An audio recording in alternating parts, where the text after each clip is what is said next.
Let's go Mets. Let's go Mets. Let's go Mets.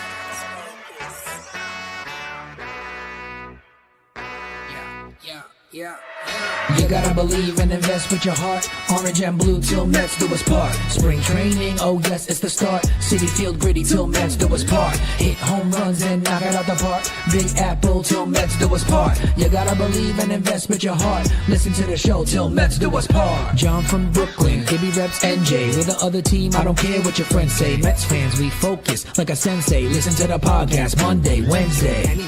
Made a couple bad plays, but we still won. Character, yup, we're gonna build some. Are you gonna check the pod? It's real fun. Just like Mookie, I will, son. So invest with your heart. Orange and blue till Mets do us part. Spring training, oh yes, it's the start. City Field gritty till Mets do us part. Hit home runs and knock it out the park. Big Apple till Mets do us part. You gotta believe and invest with your heart. Listen to the show. Available now on all streaming platforms. If you love the New York Mets, check out Till Mets Do Us Part. Enough rapping. Let's get to yapping.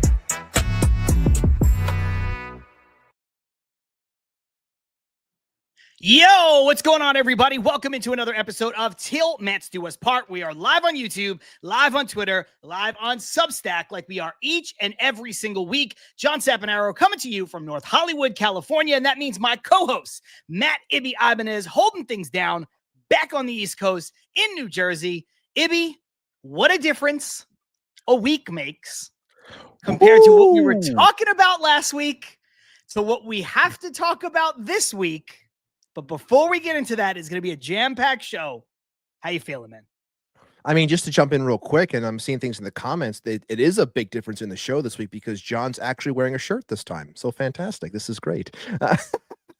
No, I'm just messing around. But I'm gonna get scissors. I'm gonna get scissors and cut this shirt down the middle during the stream. I promise. I am doing fine. Thank you for asking. But yeah, it's a wild week. I didn't have enough time today, but I really wanted to chop up some of the things I had said from last week about how Brennan Nimmo's not going anywhere and this and that. I don't want to just play what an idiot sound over it. But yeah, a lot has gone on and things happened and a lot of people are in their feelings. And I thought this was going to be a very emotional show from a fan perspective, which of course we all are. We all have our thoughts and feelings as to where this team is going and what could be ahead and so on and so forth. So let's try to keep it clean as best as we can in the chat. And obviously, let your opinions be known. We know that John has been busy as he's floating like a butterfly and really stinging like a bee over on Twitter. So we will see how the show goes. I'm excited. Red lights on. It's Wednesday. Let's have some fun. Look, all jokes aside, stuff like this is what the offseason is about. Stuff like this is what we all as fans, whether you love it, hate it, somewhere in between. We'll dive into the nitty gritty of it. I'm sure people are going to have some dissenting views. We saw that on Mets Twitter over the last couple days, but this is what the offseason is. This is why we're able to have the show that we have for the last 4 years, 4+ years now running. This is why we have the support of a lot of folks. This is why we just made it to 1,400 subscribers. Shout out to all of you. Joe DeMeo saying John lives with his hands up on Twitter for sure. No, but this is what it's all about. So, you know, all jokes aside, we appreciate the support, but we want to be here to be the place where you can interact and post and comment and question and pose whatever, because we've always been that, or at least we've been that for the bulk of the time on this show since we've been doing live streams. And that's what's caused the show to grow. So this is the fun one. You know, we joked last week about, oh, we don't want to do shows, you know, next offseason during a potential lockout. Like that's going to suck. Yeah, that's going to suck. This, no matter how you feel about it, it ain't going to suck. There's a lot of stuff to talk about. And that's what makes this forum. That's what makes the offseason great. So having said that, let's jump in and do our roll call real quick. 64 eyes on us right now. I expect that number will continue to climb. We've been in the Agreed. 2, 3, 4, 500s, 600s even over the last couple weeks. And I expect that number will continue to grow. We have Shark Vader Studios in the house. We have Armand. We have Aunt Rivera, Subway Touche. Shout out Aunt Rivera joining me, I guess, or I joined him, or we were on at separate times with Straight Out of Flushing the other day talking about this Brandon Nimmo trade when the news broke with Dexter Henry. He did a great job. We got Lazy Mary here. We have who else? Who else is in the chat? Chat is not quiet. Joe DeMeo, Mike Loverty is here. A lot of familiar faces. Ethan, Jeff Cohen in the house. Chrissy is here. Chrissy joined us. Yeah, is feeling better. I know Chrissy was dealing with some stuff, going through some things. Yep. Chrissy, if you're still here, hope you're feeling better. We have Will White. We have Barnes Family 33. We have B.Midi. That's Brian. Shout out Brian. We had a back and forth, but Brian said he was going to check us out, and I'm happy that he's here. We have Brad. We have Anthony Carson from Mets Weekly, the media goon himself, Keith Blacknick. I'm trying not to miss anybody, but there's a lot of folks. And you know what? Hey, Chrissy's saying thanks, guys. So, yeah, hope you're doing good. Paul Revere. Paul Revere's in the house. Here in the house. Ibby, couple of things to get out of the way really quick. Just want to bring up this one from Jeff Cohen. Sorry, I think I just pulled one down. That's my bad. Pulled up the wrong one. Pull it back up in a second. Jeff Cohen saying, is this the best version to interact? If you guys weren't here last week, we're now doing a split broadcast, horizontal and vertical. So if you're on YouTube, you have the option to pick which one that you want to interact with. Theoretically, the vertical version is better if you're on your phone, mobile device, and the landscape version is going to be better for everything else. Your computer, your tablet, your YouTube TV, your laptop, whatever. So in terms of quote unquote best version, Jeff, you can pick whichever one you like, and whichever one suits your device, but it does not auto select for you. So this is something we're trying out, and just keep that in mind. You have to make sure that you click on the right feed if you want it to fill out your screen. So I think that's what this is in reference to. Joe DeMeo saying, if the Mets don't sign a superstar left fielder, the offseason is a failure in all caps. I know he's being tongue-in-cheek. We'll get into that. And then we have Aunt Rivera saying, Til Mets Do Us Part is a great lead-up to Stranger Things Season 5 here at 8 p.m. Thanks, fellas. Ibby, I will say this. I'm going to watch Stranger Things. Stranger Things is a very good show. I'm looking forward to it. The fall off of this show will be studied. It's taken damn near 3.5 years to make the final season. It's 10 years to make like 48 episodes of television. That's gross. That's insane. I cannot believe it took this long. Everybody in that show is like 28 years old now. So, and they're going to play like 13-year-olds. It's nonsense, but whatever. Mike Laverty has a different viewpoint. Hard stop for him. It's 7 because he's got to watch the Rangers lose. So whatever we are the prelude for, we are happy. Thank you for joining us. Yes. Yes. Thank you for joining us. So Ibby, we talked last week. We did. Jeff passed an article. We said, Nimmo, you could see the thought process to trading him. I said that I would trade him if I could. You agreed there. But we both said there's no way because it's too complicated. He makes too much money, especially for too many years. He has a full no trade clause. He loves it here. The places that you could convince him to go are few and far between that would need him, can afford him, want him. And then less than a week later, Brandon Nimmo, ex-New York Met. So when you found out, what was your initial reaction? It's crazy that every time Mets news breaks, I happen to be driving. So my phone just starts blowing up. And I'm like, what the hell's going on? My screen on my car is just text, notification. Every single time. It happened when Lindor became a Met. Now it happens when this Nimmo trade goes down. I was taken aback by it because, number one, I didn't think that it was possible. And then as more information came out, like the contract swap and, less on the yearly, Rangers trying to cut in certain areas, they'll take the years if it means less on the payroll for that given year, since it's 20 versus 25, like all that stuff. But my initial reaction was shock because you're used to Brandon Nimmo being here. You're used to the idea of signing a contract like that, lifelong Met, has done everything right from a professional standpoint and being a representative of this team. Like, there's nothing to hate about Brandon Nimmo. Was I upset about it. I wasn't really upset, more so shocked that it happened. I know other people had different feelings, and we'll get into all of that throughout this show. I'm sure people will let us know in the chat as well how they felt.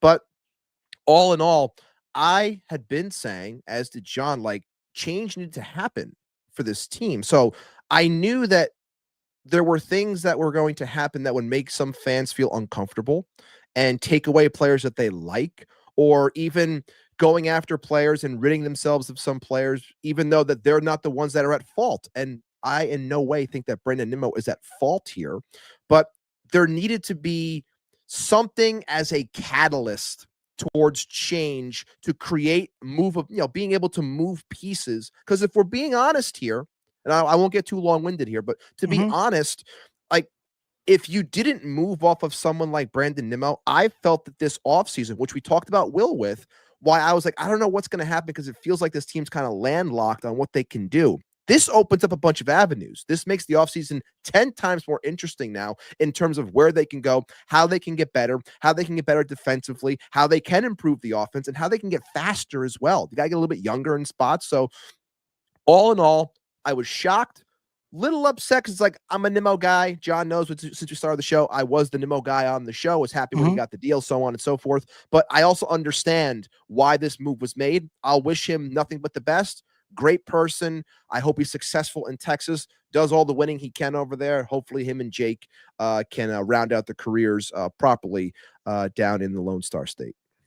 Yeah, look, I'll reiterate some of what I said last week for anybody who might be new or missed the show last week. I'll jump off right from where you were a moment ago. You are more of a Nimmo guy. I didn't think that Nimmo's contract that he got with the Mets was a prudent deal for the Mets at the time. That said, Nimmo is impossible to not root for. He's impossible to not like. The guy has maximized his value, his potential, his ability, worked his ass off, was a consummate teammate, was great with the media, was great with kids. So it's not to say that I didn't like Nimmo. At the time, I was just like, I don't know if this is the right deal to give this guy, but I understood it because of the sentimentality, because of what he meant to the Mets. If you watch me on the live stream, again, shout out Dexter Henry for having me on straight out of Flushing. He asked me what my feeling was. This was 2 or 3 hours after it happened. And I said that I was shocked. And I basically backed it up by saying everything I said on this show last week, which was, I'm not shocked in a sense of I thought it could never happen, or like I didn't want it to happen. I just didn't see the avenue. I didn't see how the Mets were going to pull it off. Because again, if Nimmo was a free agent right now at his age, he's getting the money that he gets in AAV. He's getting that deal, but he's probably getting it for 2 years, maybe 3. Timing matters. The problem was he's got that deal for 5. And Brandon Nimmo at 37, 38 years old, under that contract, not being able to play the outfield, that contract was going to be an albatross. That contract was going to be a burden. And for those reasons, I didn't think anybody would take it. They found somebody who wanted him. They found a place that he would want to go to. It wasn't an easy decision, I'm sure, for Nimmo, as he kind of laid out. I'm sure it wasn't an easy decision for the Mets either. But I do think, ultimately, it was the best decision for the New York Mets. And maybe, I don't know, we won't know on this, Ibby. I don't know if it's the best decision for Brandon Nimmo, but right now, it seems like it is.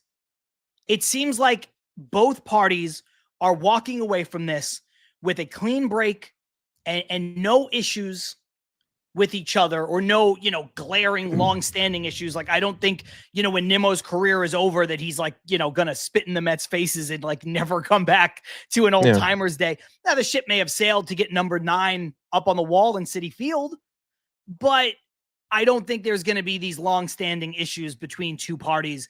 I think they found a way to make it work where the best possible case played out for both sides. And look, this is going to be the talking point for the entire show, for the hour and a half to 2 hours. So we don't have to get it all out now.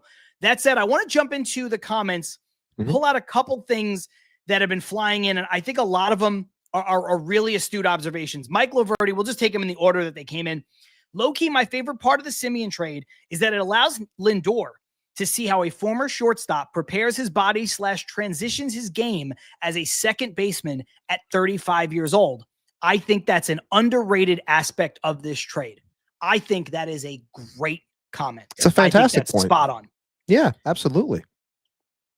We go to Paul Revere. Nimmo said Stearns told him flat out he wouldn't be playing as much and that they had prospects ready who could play better defense. Ouch. I think the proper quote was he wouldn't be playing the outfield as much, which I think is a factor in this. But I also think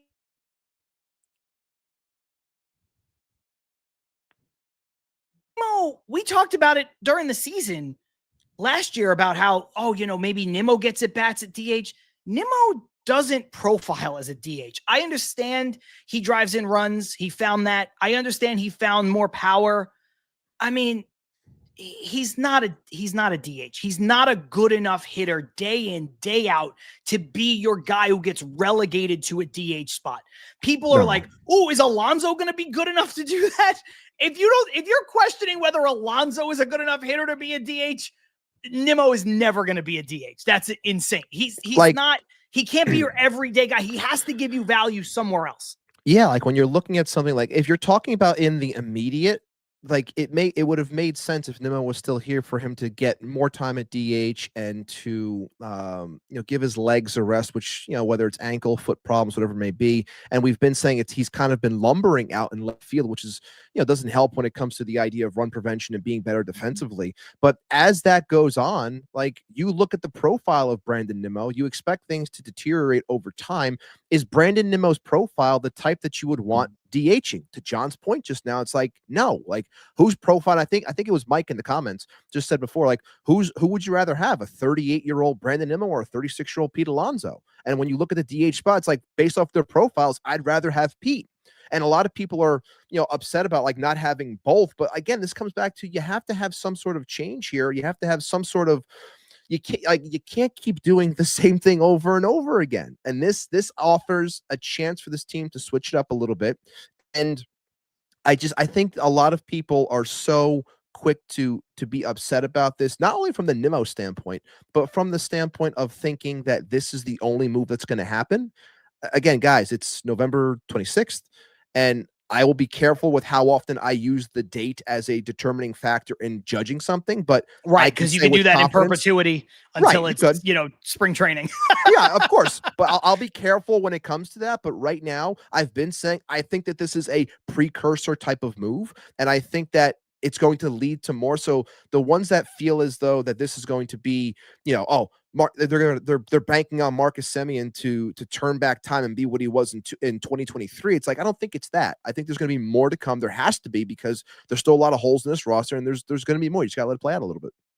We'll jump back into the comments. A lot of really good ones. We, as always, try to get to as many as we can. Try to get to, make sure everybody's voice is heard. We do have super chats. If you want to guarantee that it is heard, or the comment or the question is addressed, you know what to do as far as that's concerned. Armand is amazing. Armand saying, just for fun, I turned on MLB The Show and this trade works.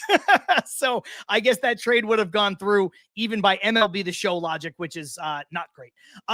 Keith saying, Nimmo should not be a DH as his permanent position. That's a day off, in quotes, type thing. Absolutely. Couldn't agree more. Joe DeMeo with a really funny one here. Neither of them, neither Pete nor Nimmo, good enough hitter to be the DH. They could not dream to be Daniel Vogelback. Joe really going out there and mentioning he who shall not be named. Honestly, this is, I know Lazy's like, poking fun. This is solid though. Guys got plantar fasciitis and sprinting to first base on walks, for Christ's sake. I mean, it's funny, but it's also like, it's not ridiculous. It's like, I know the intent here is to be funny. I know it's a tongue in cheek comment, but like, yeah, you might want to find little moments to not do that. I don't know. Well, I mean, when something's part of your shtick, you got, I like we always say here, stick to the bit, commit to the bit. It's part of his bit. Boom. Here we go. Keith Blacknick, Media Goon. Go ahead there. $1. $1. $1, Bob. Thank you. Love it. Appreciate Hey, he's just doing it just out of the kindness of his heart. There's no comment, no question attached. Just boom, I $1. appreciate it. Appreciate you on the super chat. Thank you. Brian B. does say Nimmo did make a slick comment about run prevention. He's not happy. Ibby, I did see that comment. I saw it in too, his yeah. media availability. I think that was obviously I don't know. Like it's a shot. I think it's also a modern baseball take, though. Like, I think modern baseball, I think that's the way that a lot of people are talking to players now. That's the way I looked at it, too. It could be viewed as a shot, and it might have been. And look, he has the right to feel upset. Like, if there's one thing I will say about the entire thing that is extremely cold, but again, this is baseball, and it's a business, and it's a sad part of any industry when it comes to this. It's like you get a phone call during your daughter's first birthday, and you get it when you just got done, completing a home in Port St. Lucie. Like, that's cold. Like, that shows you how cold this business can be. And that part hurts. Like, to me, when I hear that, like, you think as a family or whatever, like how much that would suck. But again, it's the unfortunate business. And, these guys sign up for this and they know that these things can happen. And again, he's the one who has to say, okay, because he's the one who worked for a no trade clause and he okayed it. Gabe saying Nimmo being traded alone increases the Mets upper lip percentage by 22%. Jesus Christ. That's a funny one. As we work out whether or not we're going to do comment of the day as a regular segment on this show. We have not exactly decided that yet, but man, we'll would work be up something there. up. We'll work something up. We will. That's going to happen. We'll talk more about Semien, obviously, as this conversation evolves, but Ethan saying, I like what Semien had to say. Seems like a really well-spoken guy. I liked what he heard from him. I think that's one thing that needs to be addressed is that Marcus Semien is a consummate pro. Pro. A leader. Mm-hmm. And basically, let's put it this way. Anything you can say about Brandon Nimmo applies to Marcus Semien. So if you think the Mets might have taken a step forward in terms of overall defense, they may have taken a step back here on November 26th in terms of overall offense as it stands right now with this 1-for-1 swap. But Ibby, they did not take a step back in leadership. They did not take a step back in the kind of person. They did not take a step back in the kind of professional. Marcus Semien is a damn good guy and a damn good baseball player and a guy who just does everything, quote unquote, the right way. I don't know. People like to say that, but he's a guy that's going to, if you had a good time and an easy time rooting for Brandon Nimmo, you're going to have an easy time rooting for Marcus Semien. I know part of that is like you want him to come over and play well, but like just as like the person, the player, you're going to have an easy time rooting for him. Yeah, I mean, everything about that media interview, like I thought he was fantastic. I know some people were taking his serious nature as a way of being not happy, but I think it's someone who's just very serious about their craft. And they look, again, your life is uprooted and you're moved to a different place and you have to get used to that. And when you're asked these questions about, where you're going and what to expect and this and that, a handful of days after, it could be a little bit of a culture shock. And there were some questions that were asked that, everyone has their opinions on them, but we don't have to talk about that if we don't want to. But all in all, I thought that he handled himself fantastic. I thought every answer came across as though a guy that's going to come in and work his ass off. And every other interview that I've heard of people speaking on Marcus Semien is it's about a guy that is going to do whatever he can to post up, to work hard, and to be an example for everyone else. And let's not forget this part also. It's an infielder, and the point that Mike made before about, showing Lindor how to keep your body proper is right. But let's not forget that there are a lot of young infielders on this team as well, and showing those guys the way is something that I think carries a lot of weight. And I know everyone is so quick to, like, when it comes to a Jet Williams or any other type of infield prospect, like they're quick to say that they're going to get traded away now. It's like, well, hold on, this guy's 35.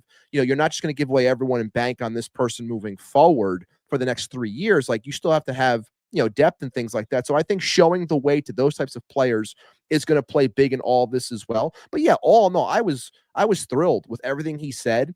And if we could just bring up Joe's comment, if you saw that I just started off, Joe's comment about the serious nature of Marcus Semien. My takeaway was Semien is a serious dude. Mets need more serious dudes. Not saying Nimmo was not a serious guy, but Semien is all business all the time. And, I think that a lot of Mets fans can appreciate that, because I think we all found ourselves a lot during last season and throughout the last handful of seasons of saying, does this team care? Like, do they want to be here? Like, they seem checked out. And it's like, well, if you have someone like this on your team that's going to hold you accountable, like, I think that's a great thing to have. So I agree wholeheartedly with what Joe just said there. Wasn't one of the big criticisms that everybody had about the 2025 Mets that they missed what JD Martinez brought to the team? Yes. And that they missed what Jose Iglesias brought to the team. Now, Jose Iglesias brought a certain kind of, he brought a mantra to the team for the year. Right. He did. We talked about this, and we don't have to relitigate it, but Jose Iglesias was a damn good ball player for the Mets in 2024. He was also a vibes guy in terms of positivity and keeping things light and bringing the mantra. But Jose Iglesias is another guy you'd call a pro's pro. JD Martinez, even though he didn't have the best year with us, certainly a pro's pro. And I think you're kind of missing some of that. And now Joe's right. With Semien, you have that back. You have a guy, and some people said it. Paul Revere said it. Boom, right here, pro's pro. And Aunt Rivera, Subway to Shea, add that Semien is a winner. Now, it's not to say, Ibby, you know how we are on this show. We don't like to call professional athletes lazy. I think that word gets thrown around a lot unfairly. There are probably a few instances where it's true, right? Like, I'm just going to borrow from a different sport. Like Jamarcus Russell, number 1 overall pick, put on like 80 pounds and was never playable in the NFL. Probably a laziness issue, right? Like Albert Hainsworth, after he signed the deal, sure, lazy player. That's what happened. There are some lazy players in sports. It happens. But by and large, you Anthony don't become Rendon. A professional. Right. By and large, Rendon. you don't become a professional athlete by being lazy. So we're very careful, because I think the word gets overused.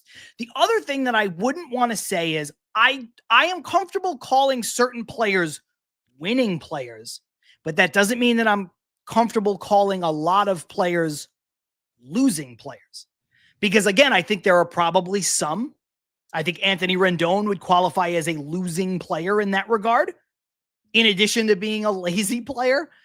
But I think that it gets thrown around too much. Brandon Nimmo was a winning player mentality guy. Yes. For sure. Yes. 100%. It was not his fault that the Mets didn't make the playoffs in 2025. It was not his fault that the Mets have only made the playoffs, 2 times, 3 times in his Mets career. That's not his fault. But he was a part of a core that continued to fail and continued to underachieve every other year, not under the incompetent Wilpons, not under the cash poor Wilpons, under Steve Cohen, who has not been perfect, but has done everything that he can conceive to try to put a winner on the field. From paying crazy amounts of money for Juan Soto and Francisco Lindor, to going out and getting Buck Showalter, to going out and trying to find the right GM, to going out and getting David Stearns. It's not for lack of trying, but something hasn't worked. And if you want to just take David Stearns' first 2 years, something hasn't worked. These are 2 very successful people in their lives, Cohen and Stearns. So something is amiss. It's not to say that it's Brandon Nimmo's fault, but you need to inject a different. I say this all the time. Sometimes you have to shake the snow globe just for the sake of shaking it and seeing where the pieces land. Yeah. And maybe Nimmo was an unfair casualty of that. Well, you know what? Mets should have made the playoffs. And I understand you could place some of that blame at the feet of David Stearns, and you should. He had a bad year. But you know what? A lot of people had bad years. Even guys who had good years had bad years. Because when you miss the playoffs on a tie-breaking technicality to the bad Cincinnati Reds, excuse me, everybody is to blame. Everybody. Yeah, and I think that I did see a comment that I just started. I wanted to bring it up. And I think it was Ant. I want to make sure I get the right one here. If you get it before me, John, you can pull it. Here Is we it go. the getting cocky after? Yeah. I got one. Yeah. So maybe they got cocky after 24 and thought they would always be there. And especially, bringing in Soto. Like, I was thinking about this the other, just before we went live. So thank you for bringing this up, Ant. I don't know if I necessarily see it as them being cocky. More so, I think that the way 24 went, and we think back to like that deadline, and it was very, pedestrian deadline. Like they were, trying to fill spots or whatever, and the team just got like scalding hot. Like everything just went right, and 24 ends the way that it does, and we automatically assume, and we all did, like you add a Juan Soto to like, oh my God, this is going to be a World Series team. This is a World Series or bust type of team, and I don't think that was ever in the math of what they thought the Mets as a front office. I don't think that they thought that they were going to be like get as far as they did, which then forces them to go in a run it back type of situation. And when you run it back, like we've always said, like you're not always going to catch lightning in a bottle twice. Not for nothing, Ibby. I'm sorry to interrupt. Yeah. This is the second time in Cohen's ownership that the Mets have fallen victim to that. Yeah. The 2022 team was good. You are what your record says you are, or whatever.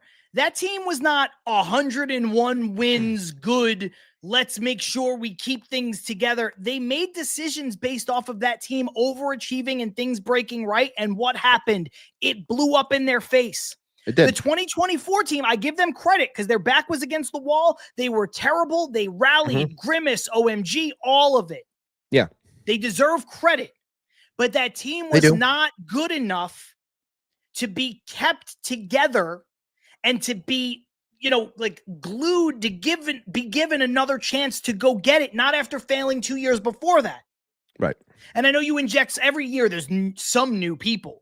Right. But you're 100% right. And this is Stearns gave the 2024 Mets the chance to show him and us and everyone that it wasn't a fluke, that the second half was more representative than the first half. It wasn't. I feel like a move, and this goes hand in hand with like the Nimmo stuff now too. I feel like a move like Nimmo and everything that we just watched transpire. I think now David Stearns looks at this and says, okay, guys, I ran it back. I kept the guys that you like. It didn't work. It failed. Now I'm going to rip this up because it's not working. And you would think that the fan base would understand that, and some do, some don't. Again, I just said on Twitter, look, I'm done like with the idea of trying to, change people's minds and things like that. Like, look, if you think the guy stinks, you can think that, go right ahead. I'm not going to lose sleep over that. I'm going to think the way that I think it's going. So, and that's fine too. Like, just respect it. We all move forward. But I think he looked except at me. it. Said, right. Except for John. John's going to keep fighting. He, like we say, he lives with his hands up. But all in all, like, I think that this team needed change. And I think he looks at this now and says, I tried to run it back. It didn't work. And even when you inject the Juan Soto into that, if everything else doesn't break properly, well, then we looked at what it ended up being, which was Juan Soto trying to put this entire team on his back. And he damn near did it. But again, only one guy can only do so much. So when everything else failed, it showed that 24 was a blip and not the norm. And everything just went south and the pitching didn't work. And it's time to just reshape everything and, inject a different look moving forward. So you start with someone like Brandon Nimmo, and it allows you to have said flexibility to move forward and try to, like I said before, get faster, get younger, and overall just change the overall core, which has failed consistently over the last 5-6 seasons. These guys have been together forever. It's time to time for a new look. Simple as that. This is a great comment from Will White, and it's something that I've been saying on Twitter the last couple days. So to be fair, to Stearns. He didn't build this team. Exactly. Most of these players weren't his players. 2026, the team put on the field will be mostly put together by Stearns. I am not, Ibby, I know a lot of people have said this, even Brian, who's gracious enough to join us. I don't know if he's still here, but said he was going to join us, check us out, and did. A lot of people have said in the last couple days that I'm a Stearns apologist. I'm a Stearns sycophant. I'm a Stearns glazer. I'm not. Sycophant. I do think he's Jericho terminology. Nice. I know. I look, I'm a Stearns fan. I'll be the first to admit it. I've said it, and I believe it. He's the most competent person running the baseball operations since Frank Cashin. That doesn't mean everybody else has sucked. I liked Omar Minaya. I thought the first tenure with Sandy Alderson, I think he did the best he could with what he was given with the terrible Wilpons. It's not to say everybody was a complete joke, but I think Stearns is better than all of them. I'm a fan of his, but he is not beyond criticism. You know, I've criticized him on this show. I just said he had a bad year in 2025, and he has to own that. But we say it all the time. It's a cliche, whatever. Rome wasn't built in a day. This is going to be the first year. It's year 3 of him being here, but this is really the first year we're about to see. We haven't even gotten to it yet. The calendar hasn't even turned to 2026. It's about to be the first season where you could say, this is David Stearns' blueprint all over this team. It hasn't been there yet. You've had so many different voices and people running this team with different ideas and ideologies and philosophies of how to build it. And it's all been, mixed and matched and put together from a multitude of GMs and now a Pobo and different people that are saying, get this player, trade for this. Cohen wanting to make a big splash. So it's like all of these things are being thrown into a pot and you're basically told, make this work. And it's like, well, I got to kind of see it. I got to take it apart. I got to try and see what works and what really doesn't. Does this work for what I'm trying to do?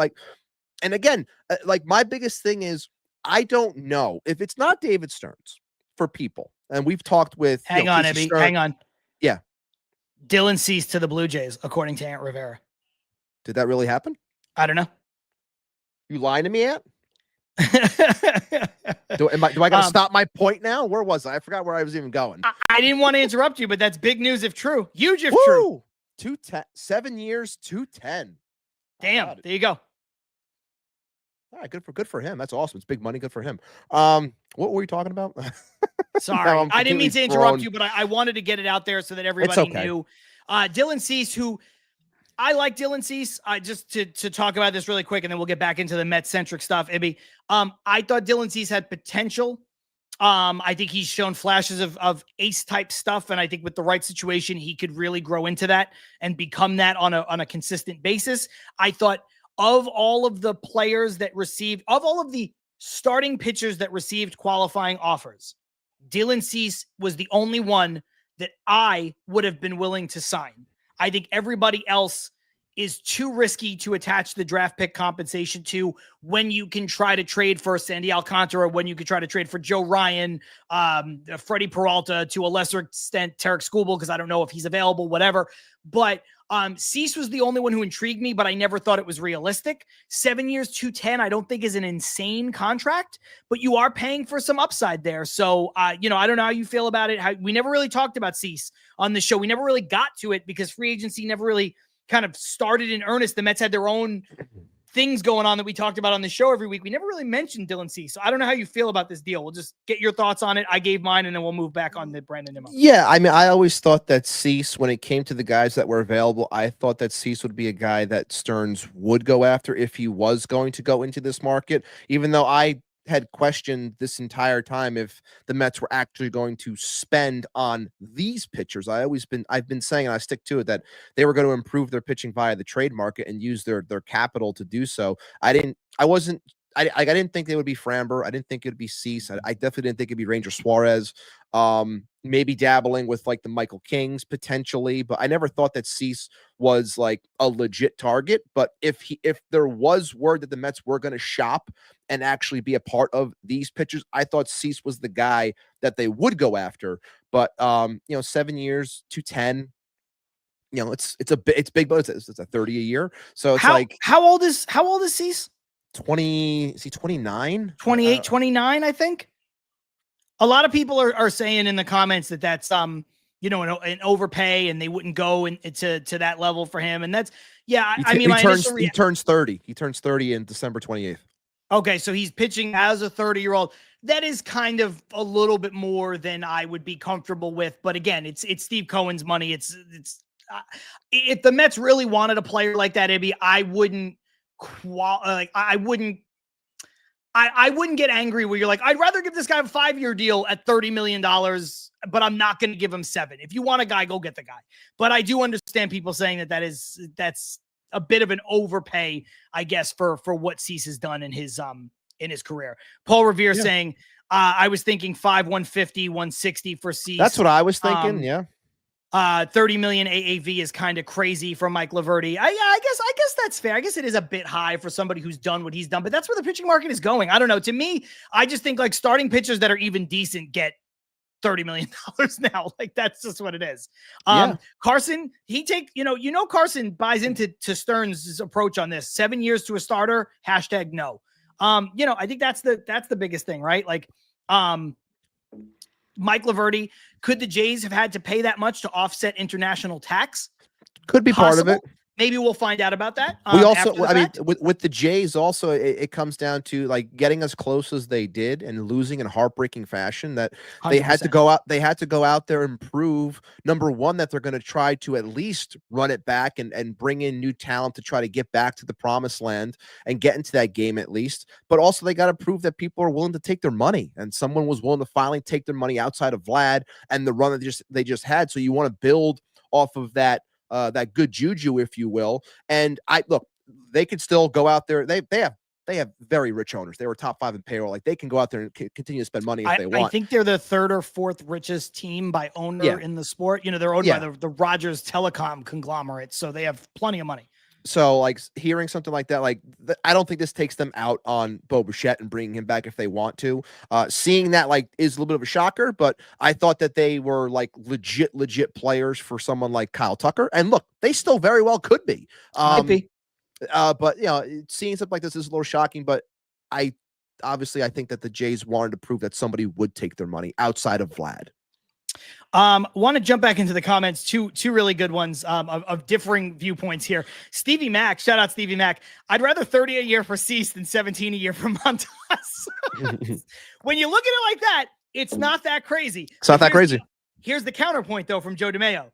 Cease is now the 6th highest paid pitcher in terms of AAV by in baseball, and that makes it sound crazy. So would I rather have Cease for 30 than 17 for Montas? Yes. Not crazy. Do I think Dylan Cease deserves to be the 6th highest paid pitcher in baseball? I don't. That makes it sound crazy. So, again, sometimes it's how you frame it. Did someone say in the comments, is Cease represented by Scott Boras? He's a Boras guy, right? He is indeed represented by Scott Boras, that riddle telling. You see troll. Something like that. You see something like that. And again, I'll bring this full circle back to the Mets. You see something like that. He lands this guy $30 million a year. And he represents Tarek Skubal. Like this is, checkmate. If he could walk into and say, look, this guy got 30 million. I got my client 30 million. Clearly they think he's that good of a pitcher. My guy over here though is a lot much of a better pitcher than this guy is. So you got to give him $40+ million a year, $45 million, $50 million a year, $400 million, $415 million for Tarek Skubal, who he could be going into his free agent year, a back-to-back Cy Young winner for all we know, which would be incredible. But that's something that plays into it. And to bring this full circle back to our New York Mets, who represents Marcus Semien, John? Is it Scott Boras? It's Scott Boras. Who represents Brandon Nimmo? It's Is it Scott? It's Scott Boras, right? It's Scott Boras. It's Scott Boras. So you see something like this, and it's easy for an agent to get in players' ears as well and saying that this is a good place for you and so on and so forth. Because if Brandon Nimmo leaves the Mets and Marcus Semien moves on over, well, that means that the Mets now have to jump into what market this year, John? Potentially in free agency.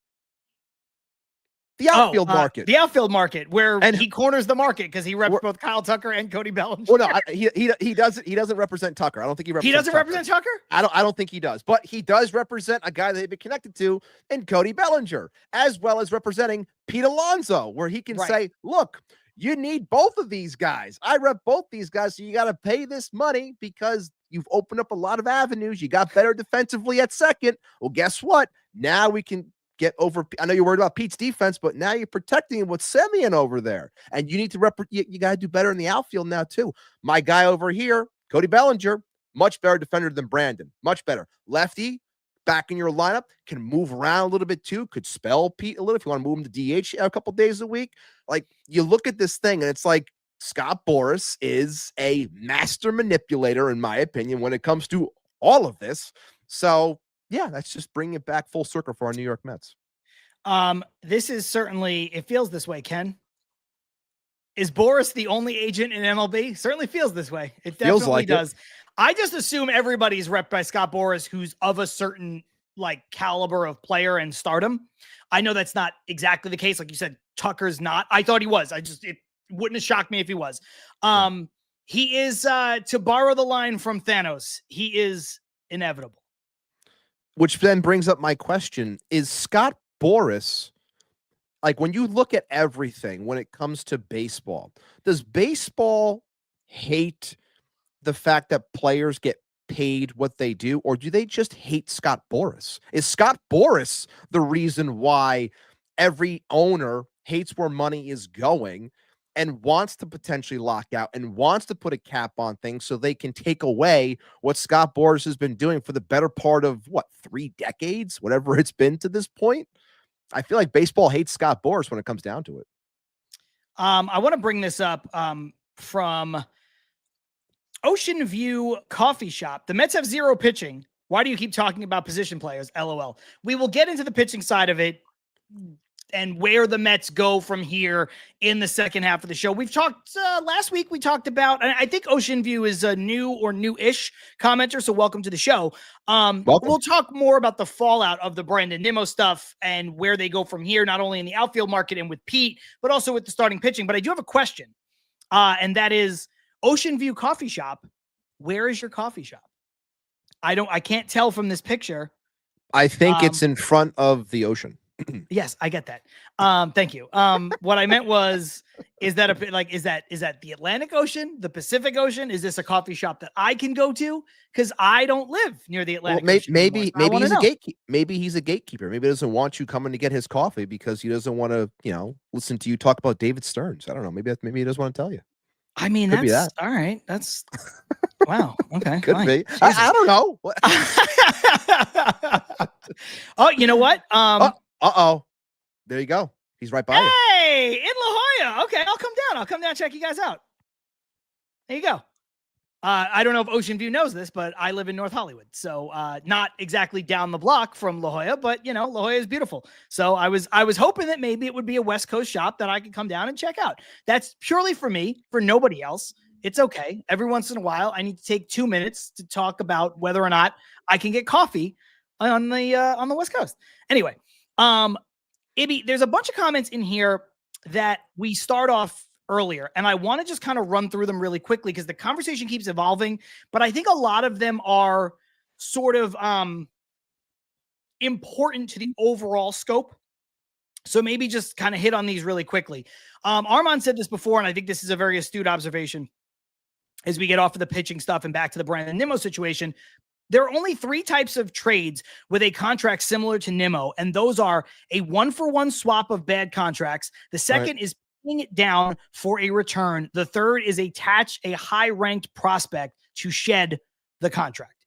That is absolutely true. We talked about it last week on the show. We thought, you and I, if the Mets kicked in, you said on the high end, nearly half the deal. I said 50 million. Yeah. Yeah, I said you could probably move him for 25 to 30, which is slightly less, I guess. The Mets moved him for $5 million. I know they're paying more in the long term on this. They're paying more in the short term, but you can't discredit the fact that they were able to move a contract that even though Nimmo is younger than Semien, they were able to move a contract that in a year would probably be impossible to move. If Nimmo has a bad year and not even a bad year, Nimmo doesn't have the year he had the last two, you can't move that deal. If Semien has the same year that he just had, you might be able to cut bait. You might be able to pay down and trade him with 2 years left. You might just stomach him and deal with it.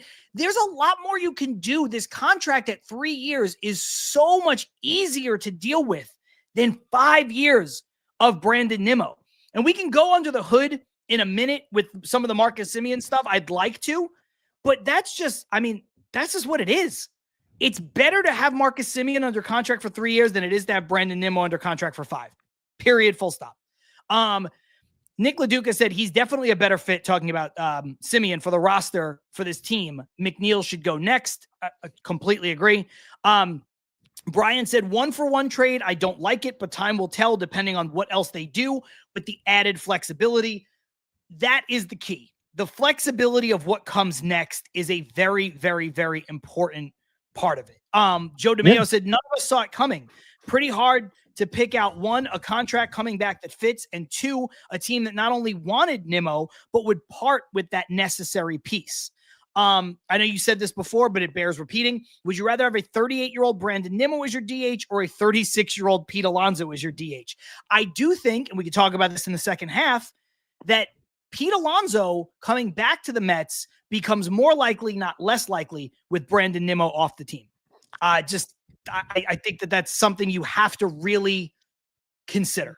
Nick DeLuca also said, even though Nimmo played 150 plus games the last 4 years, with mounting injuries, this was probably the best time to trade him. Absolutely correct. Because like I said, if you wait a year, he maybe becomes completely unmovable. So I think there's just a lot here that you can dissect and look at. And again, this is a trade that 1-for-1 does not make the Mets necessarily better in 2026. But when you look at the long-term flexibility, when you look at how he fits the roster better, when you look at getting rid of some of the logjam, I guess, of what you would have to do if Nimmo does become relegated to a DH, this move makes so much sense from a bigger picture. They have to execute. They have to do it. But I think they will. Let's go into the hood really quick and talk about Marcus Semien. First of all, as Mike Laverty points out, since 2021, Semien's games played 162, 161, 162, 159. Last year, 127. There was an injury. It was a fluke injury. He fouled a ball off his foot, broke his foot. You could make the case, and I know Alonso's right there and Lindor's right there. You could make the case that prior to last season, Marcus Semien was the most durable player in Major League Baseball. So I know he's 35, but that's an important factor. He plays every day. And I think this is something that I want to pull up both these comments, and then I'll bounce it over to you. Paul Revere said, Semien has already spoken with both the hitting guys. I think he'll be fine. And DG says, anything Semien gives you offensively is gravy. He won't make or break the Mets in 26. Ibby, one thing you need to acknowledge with Marcus Semien is there is definitely signs of offensive decline over the last 2 years. That's fair. 100%. The bat speed and some things like that. But he is still a plus runner. Take the defense out of it for now. He's still a plus base runner. His sprint speed is nearly identical to what it was prior to the broken foot. He's going to give you an added value that Nimmo really only sort of tapped into every once in a while. Plus, by the way, Nimmo's sprint speed was down. A lot of people don't want to acknowledge that he went from like 90-something percentile way, way down over the last 2 years. So Nimmo's sprint speed was down, plantar fasciitis, the mounting injuries, whatever the case may be. But also, Marcus Semien played in arguably the worst stadium for right-handed pull power hitters. I know Citi Field is a pitcher's park, but it is a more friendly park to the kind of hitter that Marcus Semien is than Globe Life Field. And they are pairing Marcus Semien, who is a fly ball pull hitter, with a hitting philosophy that is going to be about pulling fly balls. And I think it's not crazy. I don't think he's ever going to become a 6 WAR player again. But I think you could see Marcus Semien be a 3.5 to 4.5 WAR player for sure.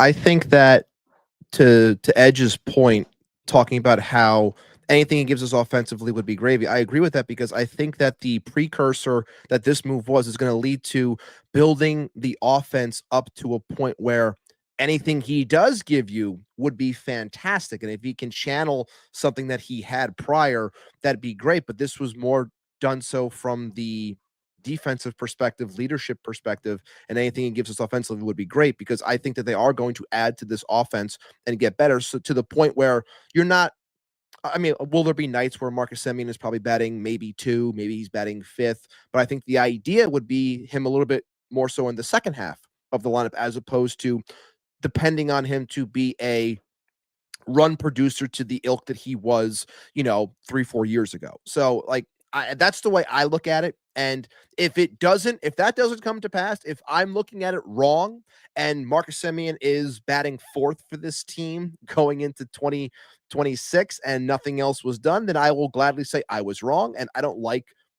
this approach, but I think that he's more of a back end of the lineup, second half of the lineup type of hitter for this team. And anything he provides in that sense would be gravy because if he can adapt the philosophy of the hitting. Is that you?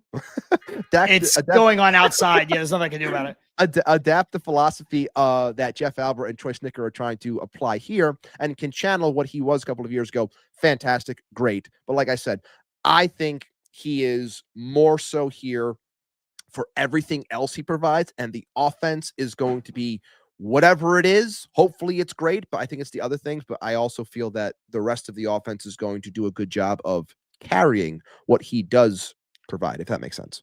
First and foremost, let me apologize to Edge because I did read the handle wrong, and that was just my bad. I was pulling up a bunch quickly, and I didn't realize that that's who that was. So my bad. And I apologize for reading the handle wrong. I try to pride myself in getting names right and calling out people and making sure that they're appropriately credited. So that's my fault. But Ibby, it's funny because when you look at Semien and some of the stuff that he brings, I think.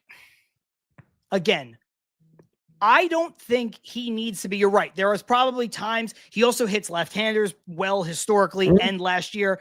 There are times he might bat second in your lineup, whatever. I tweeted out that I think the Mets have a better lineup with Semien hitting 6th or 7th than they did with Brandon Nimmo masquerading as a 4-hitter. What I mean by that is, whoever the Mets get to replace Brandon Nimmo, we'll talk about some of the options in the second half. I don't care if it's a pipe dream, like the greatest thing in the world would be Fernando Tatis Jr. But if you're talking about Tucker, which would be amazing. If you're talking about Bellinger, which would have its positives and have its negatives. If you're talking about a guy like, do they trade for Duran, which would have positives, or Buxton, which would have some positives and negatives. If they put one of those people into the lineup, and Semien is hitting in the bottom half, that is going to lengthen your lineup. I know that Brett Beatty did some good things. I know that I expect a bounce back from Francisco Alvarez. I expect him to be truer to the guy that he was when he was a rookie. Like, I think there are guys that you have faith in. Carson Benj, what role does he play? How ready is he to plug and play? I get it. But I think last year, we talked about it, the biggest issue was the reliance on the top 4 in the lineup, and that included Brandon Nimmo, to be fair. They had to do everything. If they didn't, the team didn't score outside of like 1-2 week stretch when they all went cold and like Beatty and Alvarez and Vientos all hit for the same time for 2 weeks. So sometimes adding a lesser hitter, right? Like you're trading Nimmo for Semien, you're getting a lesser hitter in the deal, but putting him into a spot where he's going to be relied on less and then replacing Brandon Nimmo with potentially a better hitter is going to lengthen your lineup. And I think that that's part of this that people need to look into when they're looking at this big picture. I keep telling people to try to take the sentimentality out of it. And obviously we're doing this show several days after Nimmo gets traded. So hopefully by now the emotional shock has worn off. But I know it's hard, man. We all have our favorite players. But, and I'm not telling you to grow out of having a favorite player, but we're all also adults. And you do have to, you have a responsibility to liking something, in this case, baseball, to like understand a bit of what's going on behind the scenes, right? Like there are surface level fans who are just like, I like to sit down and watch baseball and I don't really care about what goes into it. If that's the kind of fan you want to be, that's fine. I'm not saying everybody needs to read fucking Baseball Savant, but if you are older than a teenager and you claim to love this and you want to have like strong opinions on things, then you need to separate some of the emotion from it. I don't think that's an unfair thing. And I know people tell me all the time, you tell people how to fan, and I'm telling you for your own good. Why would you want to get upset about Brandon Nimmo when you can look at what this means? Why would you want to spend days being like, David Stearns is the devil and I hate this so much and I miss Brandon Nimmo already and he's ruined my life, when you could be like, wow, you know, maybe the Mets have more roster flexibility now and they'll actually be a good team consistently. Isn't that more interesting? Isn't that more fun? Again, it comes down to why are we here? What do we root for? We root for the front of the jersey and not the back of the jersey. That's really what it comes down to for me. And I think that some people have run with emotion too much over the last couple of days, and they should reel themselves in and understand the business portion of the game and not make it as though that this player is going to make or break the Mets season or the Mets franchise moving forward. I don't think that that's the case. I don't think it's right to act as though Brandon Nimmo was, you know, Alex Rodriguez or Barry Bonds. Like, it's not what we're talking about here. Very good player, very good Met, very good person.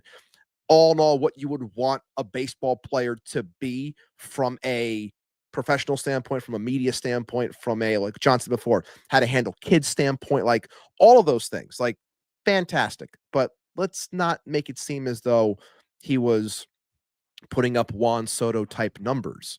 Like, it's okay. You can find the numbers. You're going to, again, you're going to live. You don't have to lose sleep over anything. You don't going to be that upset because all in all, you're still a Mets fan and you're not going anywhere. So, you know, maybe just, like I've said before, take it easy, breathe, and try to relax. Like Stevie Mack says, I'm waiting until February to have any opinions on this team. Yeah. I mean, look, we're all going to have opinion. We're all going to pontificate along the way, right? This deal is good. This deal isn't. I like this. I like that. That part, I get it. Again, there were reasons to criticize this trade, but trying to separate the emotion from it as best you can. I'm not telling you to be a robot, but trying to separate it as best you can, which is just part of, I don't know, living life as an adult, like, is important. And also, it's so hard to ask the Mets fans to be patient. We try to preach patience. Like, we're not asking for people to be patient for, 10 more years through a rebuild. We're asking people to be patient till February. Like, just let's see what this team looks like, really. Before, like, people are putting out, this is what the Mets lineup looks like. And they have Ryan Clifford playing first base. Like, shut up. He's not playing first base. It's an exercise in futility. It's the same fans killing Stearns for the Nimmo trade that are the same ones who can't stand Nimmo when he's going through terrible streaks from MEZBX. Yeah, it's a good point. It's a great point. And look, I'm going to bring this up, and then we'll head into the break. From Lazy Mary, 3 comments, says, John doesn't like when we show emotions towards players we like. That's not entirely true. No, that's not true. It's not true, because I have players I like too, and I have players I don't like, and that's just how it is, because I'm a fan like you. But the second part is, can't separate the fact that you can understand that a move is better for the team while also being upset that a player isn't returning next year. I can understand that. Some people, and I'm not even saying you because I don't know, some people are not doing that, Lazy. Like, they're not doing that. They're just being over emotional and no rationality. If you're like, yeah, I get this makes better, but I'm kind of bummed, that's fine. I'm fine with that. And I said as much. And then this part is where I'll concede something. I mean, this is true about me. He says, if you're older than a teenager and watching this pod, the only lifelong Met you know is David Wright. And I think it's justified for fans to be upset. The thing that I will say, and you can comment on this and then we'll go into the break. Yeah. I personally, I'm not saying this is right or wrong. And maybe this is where some of the disconnect, and this is why I really brought this up from Lazy Mary. I think it's nice to have a homegrown Met. I think it's nice. I don't really care. I don't care where the players come from. Every player could come from Jupiter on a spaceship if the Mets were consistently competing for the World Series. I don't care. Do I think it's cool that Pete Alonso, if he stays, might hit home runs, 500 home runs for the Mets? I do. I think that's cool. Do I think sometimes you should reward players for being like a part of your team financially, and maybe you should overextend yourself to keep some that mean stuff for vibes? I've said that on the show. I do. But I don't really care about homegrown Mets. I care about good players. Because I'll tell you what, in 5 years, no one's going to care where Juan Soto came from. And nobody cares now where Francisco Lindor came from. And you didn't care where Mike Piazza came from, and you didn't care where Carlos Beltran came from. I don't care. I don't care where they come from. I don't. The only thing I will say on this, and then we can go right into the break, is Mets fans constantly yell, and John mentioned this before also, about not having won anything in 35, 36, 38, 40 plus years. Haven't seen anything close to a championship since 86, so on and so forth. You want to win. That's what you want. So if you have to do things in order to win that's at the expense of your homegrown Mets, well then, so be it. I thought you want to win. Did you win anything with Brandon Nimmo? No. Is that me saying that this is all Brandon Nimmo's fault? Also no. But you make it seem as though we gave away this stalwart of a championship team. I believe you tweeted this before or the other day. Like, that's what the Rangers just did with Marcus Semien. Like, right, and people missed the point on that too. But. Right. They traded a stalwart for their championship team away, and a leader and a captain, that everything that they thought that Brandon Nimmo was. So again, guys, you want winning ball players. You want people that are going to change the culture, if you will, or be better and further you along in terms of how you can get the ultimate prize that you want as a fan. That's it. That's it. So with that said, we'll head into the break. If you're watching live for the first time and you're like, I don't want to sit through a break, don't worry. It's just a quick reset and a 30-second ad spot that we use for the audio version of the show. We are live right now on Twitter, on Instagram, Twitter, YouTube, and Substack. Not on Instagram. Tried. It's a real pain in the ass. I don't know that we're going to do it. Whatever. That's besides the point. We're live on YouTube. We're live on Twitter. We're live on Substack. John Saponaro, Matt Ibanez, Til Mets Do Us Part. We will be right back.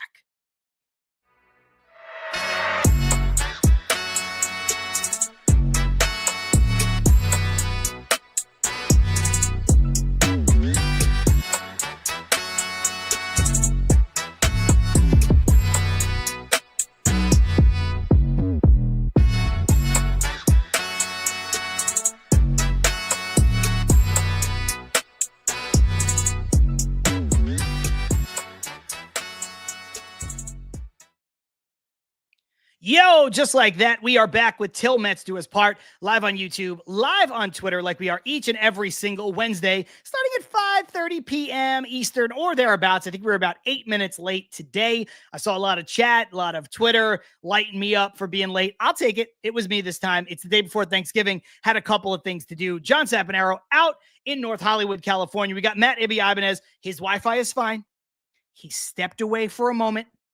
He'll be back in a second, I promise. When he does, we'll get to the word from our sponsor. We'll get into our throwaway the key segment. Lazy Mary, thanks for keeping me honest. 10 minutes late, whatever. Yeah, you're probably right. It was probably 10 minutes late. But it is what it is, what it is. If you're watching this show live, it's the best way to interact with the show because you can become a full-fledged participant in the show, in the comment section. Ask your questions, get your heckles in, your digs at me, your comments, your concerns, whatever it is. We see them, we hear them, we address them, we talk about it on the show. But if you can't do that, this will drop as an audio podcast about an hour or so once we're wrapped up with the live stream. You can get that on Spotify, on Apple Podcasts, on Amazon Music. You can find it on our Substack channel as well. Wherever it is you get your podcast, this video will also live forever and ever and ever on our YouTube channel. So make sure that you subscribe to the channel, turn notifications on. You will never miss an opportunity to check out Til Mets Do Us Part when we are going live. Speaking of, in a couple weeks, going to debut a second show on this channel that I teased last week, talked about it over the last couple weeks. It's going to be me, you, your comments, your questions, for as long as it takes for me to finish one glass of whiskey. So it's going to be very driven by the comments. No agenda. I mean, we don't do a lot of, obviously we do planning for the show, but we don't have a run of show. It's just me and Ibby talking to each other, talking with you guys. We're not pre-planning in, ad nauseum, but this one's going to be completely free flowing. I'm going to sit down, no agenda at all. Whatever things you want to bring up about the Mets, about the state of Major League Baseball. You want to ask me some questions about something else? That's fine too. We can talk about the pizza in LA like we did last week or whatever the case may be. There'll be plenty of options along the way. Right on cue, Matt Ibanez back with us. Ibby, I was doing a little bit of housekeeping. I didn't want to continue the conversation without you. So before we get into the rest of the show, let's hit them with a quick word from our friends over at Independent Safes. Absolutely, John. IndependentSafes.com. Independent Safes are protecting homes and businesses with secure residential and commercial safes, fireproof peace of mind in every corner. Visit IndependentSafes.com today for security that stands strong. And obviously, we know what follows next. It's time to put somebody into a safe. Not only that, we're throwing away the key today. We have to, because a lot has gone on over the last handful of days, and this goes hand in hand with what we were just talking about prior to the break. And look, I like Brandon Nimmo. I'm a fan of Brandon Nimmo. I was happy when he signed the deal here. Yeah, I wanted to be a lifelong Met. I thought it would have been cool. But I also understand where this team was and how things ended up going and why things needed to happen. I was able to check my emotions and understand the baseball sense of it, as anyone should, especially ones that are in media and cover the team. So when I see people that want to use emotion as their, what's the word I'm looking for, as their driving force in the entire thing, and then upset. Oh, sorry. But because they're upset, like using that as a way of, saying that what the team did was improper. I have a problem with that. I think that is unprofessional. I really do.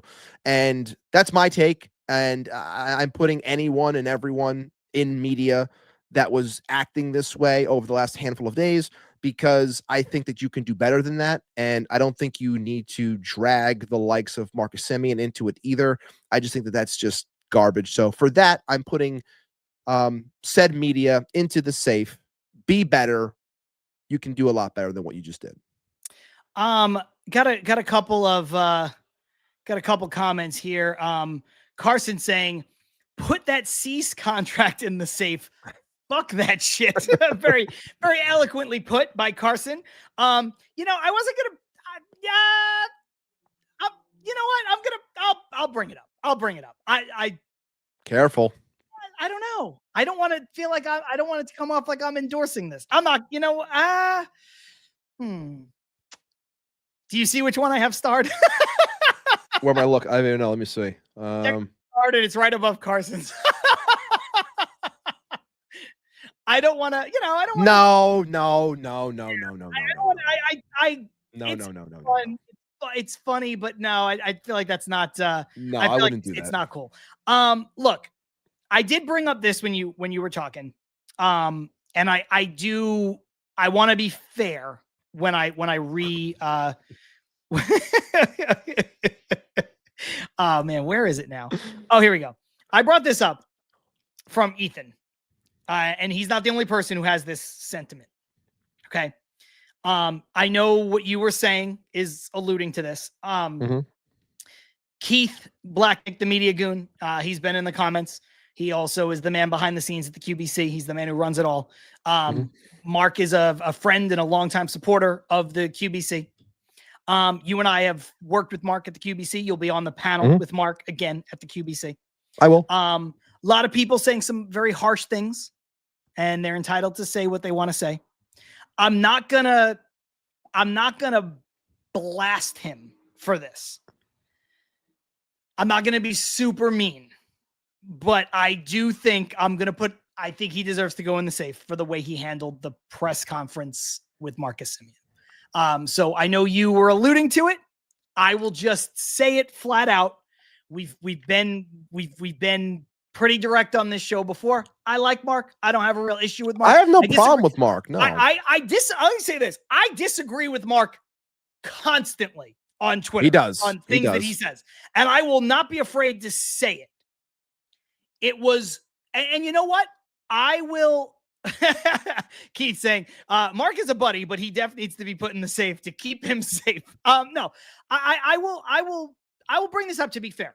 I think this is spot on too. I do. And in the interest of fairness, I agree. Lazy Mary saying Mark's opinion wasn't the issue. And the reason why I bring this up is because Lazy Mary and I, before the break, just disagreed on something very similar about sentiment and rationality. And Lazy Mary, I think it's fair to say, is in Mark's camp as far as feeling some emotion. So for Lazy to say this, I think it's very spot on, and I think it's very fair, and I think it's very appropriate to pull up, and I think it encapsulates what I'm trying to say, which is Mark's opinion wasn't the issue. The way Mark, as a journalist in all caps, formulated that question was embarrassing. Yeah. And I agree with that. I think Mark, more than anything else, did himself a bit of a disservice.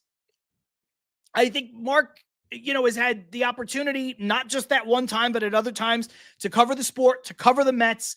He's had press passes and credentials and all this stuff. And again, by all accounts, by and large, he's done a good job with that over the body of his career. I thought if you can't, in that moment, separate your fandom from your business as a journalist, then maybe don't take the invitation, don't ask the question. I think that's fair. I think the biggest problem that I really had with it also was I heard Mark in a space, and I would say this, and I will bring this up to him when I see him at the QBC, so it's not like I'm talking behind somebody's back, because I'll say this to him. Like, my problem was I didn't like how in a space 2 hours prior to the Semien presser, he had said that he was going to be in the presser. He had a question queued up, and he knew that the question he was going to ask was going to get a lot of blowback. Those were his words, not my words. Those were his words. So when I heard that, I was like, man, that's a shitty way to go into it. It really is. And I guess the main thing I didn't like was almost framing the question and finishing off the question as if, like, this is New York, there's going to be tough questions. Like, I thought that was bullshit, because I didn't think that it was a good question. I think it was an unfair question, and one that just came across very disingenuous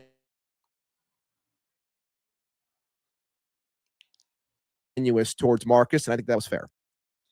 Yeah, I think that's a really good way to put it. I did not know that on the space he telegraphed it either, and I think that only adds to it. Look, this is not going to be the Mark Healy beat up show, right? Like, but no, it's not that. No, I do think, and again, you and I have worked with him personally, no issues with him personally, and this is something that I will say to him in person when we see him at the QBC as well. Yeah. I just think, also to kind of call your shot of like, hey, yeah, this question's going to ruffle some feathers. Like, just ask the question, man. Like, if you want to just be like, if you want to ask that question, there's a way to ask that question too. And we can say that. You and I have interviewed players and coaches and GMs and media personalities at the QBC and here on this show.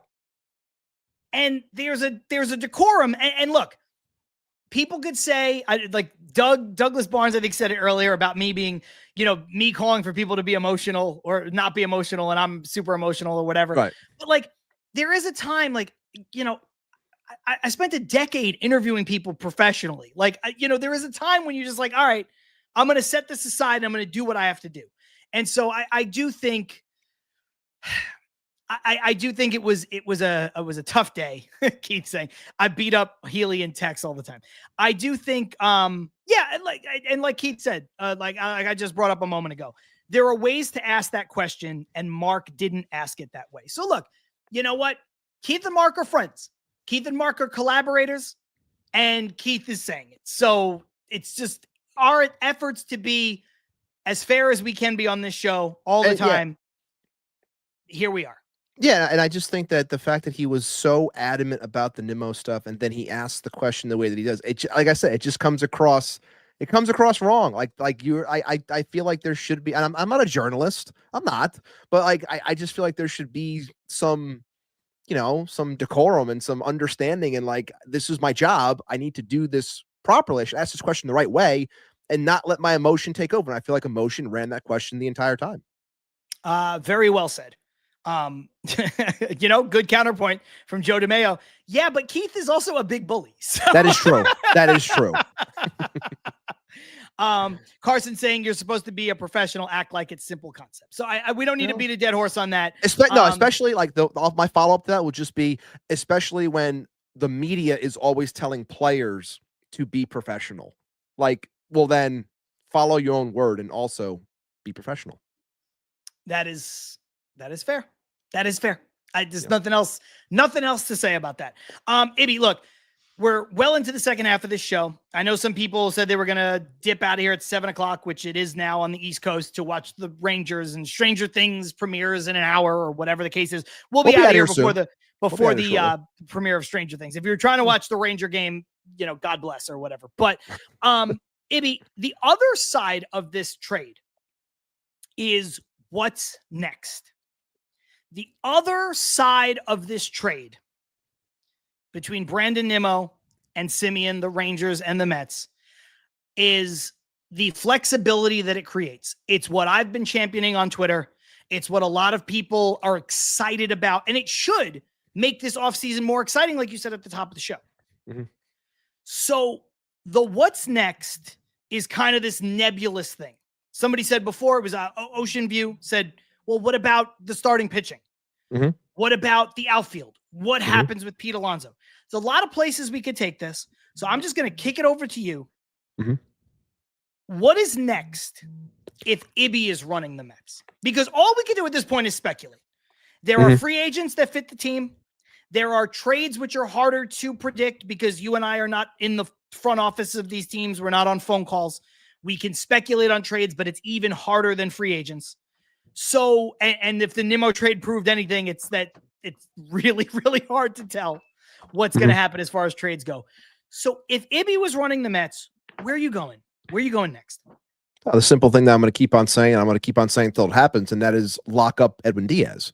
Like, I need to stop the bleeding in my bullpen. I need to have Edwin Diaz back. So it starts with the in-house. Like, the in-house is Edwin Diaz and Pete Alonso, and it's figuring out, can these things get done? And if not, I need to pivot and move forward doing something else, because the Pete market also is indicative of what you're going to do really when it comes to the outfield. If you're truly going to go all out for a Bellinger or a Tucker, more so a Tucker, in my opinion, because of contract. Like, you could sell me again, like we have been on the show, about Pete and Cody potentially being on the same team, and how you eloquently put it last week, of how it makes sense. And it does. Like, you could sell me on that maybe, but you have to figure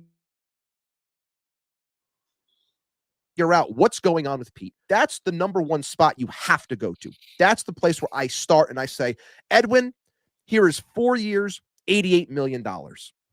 Let's close this right now. And if he says, I want 5 years, you hem and haw over some money, do what you have to do, get the deal done. That's the number one thing. That's where I am going right now. I'm not focusing on left field at the moment. I'm not even focusing so much on Pete at the moment. I'm saying that those two things are at the forefront, but really my thing right now, get Edwin Diaz signed and end this nonsense when it comes to the bullpen. You need him. Hard to disagree with a lot of that. I don't want to just parrot everything that you said or just, agree with you and say it in my own way. So the one thing that I'll add to it is, we joked before about who's repped by Boris and what that means and how Boris can play teams against players and players against teams and teams against other teams. Edwin Diaz is not repped by Scott Boris. He is not. Last time Edwin Diaz was a free agent, I know it's different now. It's already different because he signed during the exclusive window with the Mets, and he is out there, as is his right, testing free agency. Think if you put the kind of deal that you just described to Edwin Diaz in front of Edwin Diaz and his camp, and you say, here's our offer. It's 4 years, whatever. Would you say 88 million? 4 years, 88 million. That's been my guess so far. Yeah. Here's 4 years, 88 million. Take it. Think about it. Go ask around. Before you do anything, come back to us. I think that with Edwin, with the relationship that Diaz has with this front office, with this owner, with this team, with this fan base, I think he's the kind of guy that will do that in earnest and legitimately come back and say, listen, I got a 5-year offer. Are you going to match it? If not, I'm going, but I am going to give you the right of first refusal. I think because of everything I just mentioned and because his agent is not Scott Boras, I think that's possible. Now, obviously, Boras will always come back because he's going to try to get the most money, and he's always pitting people against people and all that stuff. But I think you can play that game with him. I think it's harder to play that game with Pete. I agree. I do agree with you, too, that the most important moves for the Mets right now are the 2 in-house free agents. Because like we said last week, like I said on Straight Outta Flushing a couple days ago, Edwin Diaz on this team is irreplaceable. And I know Joe DeMayo is in the comments. Shout out Joe DeMayo. Shout out the Mets pod. They said it on their show, I think 2 weeks ago. If you're Steve Cohen and you have the most money and you can go and you can buy the best guy, go out and pay for the best guy. The best guy is far and away Edwin Diaz. So go get that one done. And he's done it here. Now, Pete is also very important. And I do think, and we can take the conversation this way in a moment, I do think, like I said at the end of the first half, there is a better avenue to maintain Pete or a easier avenue to retain Pete than there was before Nimmo was gone. But I can be sold on a combination of players that makes the Mets as good as Pete Alonso would, or maybe even better. There's a combination of players that you could talk me into. And again, I'll just throw out hypotheticals. You say it's Bregman and Bellinger. Okay, neither one of them is Pete, but together, and then you move things around, and maybe Beatty plays first. I'm just saying there's a way. Is that square peg round hole? A little bit, whatever. Maybe you trade Beatty in a deal for a pitcher. I don't know what happens. There's fallout from every move you make. But I could be sold on that. I could be sold on, again, I said Bellinger and Bichette. That's a little bit more complicated now that you have Semien, because maybe now you have to convince Bichette to play third, and then you're in the same situation with Beatty again. I could be sold on things. You can go and you can trade for a guy. You could sign somebody and trade for a guy. Contreras is out there from the Cardinals. Some combination of Contreras makes sense. Contreras with Bellinger, Contreras with another guy. There's ways you can sell me on this situation that the Mets could be as good without Pete. I said it on Straight Outta Flushing. I'll say it here for Lazy Mary and everybody else in the comments. As far as my irrational attachments of players go, Pete Alonso would be mine. I think that's fair to say. Now, I'm still pretty adamant about trying to separate the emotion from it. But Ibby, you know how much I'm a Pete fan. Yep. I've been a Pete fan since day one. I've defended him on this show. But then last year, when it was the time to, not bid against yourselves, I was like, this is perfect. They're playing this the right way. So I like Pete. I would like to see Pete stay. I don't know that he will. I do think he is a very close 1B to Edwin Diaz's 1A of players the Mets need to keep. Yeah, I would agree with that. And I think that watching that market's going to be very interesting because, like I said, I honestly think that it's two teams. I think it's the Red Sox. I think it's the Mets. And if the Red Sox go out after just trading for Sonny Gray and getting him paid down to $21 million for 1 year, they have the opportunity to spend a little cash if they want on a hitter. But there's a lot of connection with them and Kyle Schwarber as well. If they go out and sign Kyle Schwarber, and then maybe try to refocus and bring Bregman back, but he might go. But if they bring in Schwarber to put in the middle of that lineup with their young core, well, then I think that Boris and Pete are kind of screwed because I don't think there's anyone else that's going to be vying for his services, which is why I think it's indicative for him to try and get something done with the Mets, even though they're, again, Boris always has this feel for the market or what have you. But if that doesn't happen, he's going to be out there waiting for a long time yet again. So again, wrap up Diaz, get that done. It needs to happen. And then work your avenue with Pete. And then if things drag and you want to be more involved with the Kyle Tuckers of the world, potentially, if Pete's not going to be here, so be it, because it's like, this is what we're offering you. You don't like it? We're moving forward. We'll keep it here. You want to come back to us? Fine. But if other things happen prior to that, we have to move forward. We cannot do this dance until February. We have too much to do. These comments are totally off topic, but I wanted to bring them up because I think they're fun. Keith said 10 minutes late is early for Sap. When I was 10 minutes late to start the show. That's true, but I have never been late to the QBC. Is that because you got to get there early for his bagel? That's why. Is it because of the bagel? It's partly because of the bagel. Is it because Keith and the QBC put me up in the same hotel that the QBC is taking place in, and it's impossible to be late to the place that you're staying in? But if anyone could, it's your boy. That guy. It's your boy. I think there was last year. Were you there before me? Like technically in the room? I wasn't late. I think I walked in. You might have been there before me. I don't know if it was last year or the year prior, but I remember I walked in. And I think I walked in with like Lisa G, and I was seeing some people saying hello and everything. And I think then you like walked in like you just got up. Like that's the that's the way that it was. Oh, I think that might have been 2 years ago. I think there was a year that you got there like early, like ahead of time before. Because in all seriousness, I've never been late to the start of the event. I've worked in live events for a long time, but I think either last year or the year before, you got there like pretty early to hang out. Yeah. While there was like setup was still going on. Yeah. And I hadn't showered yet. I literally came down to get a bagel and coffee. Then went back up to my room to shower. Yeah. And I was like, oh, hey man. Yeah, that's true. I'm gonna shout out Brian for this. B. This show is pretty good. You're less of a jerk on the pod compared to X. LOL. And you know what?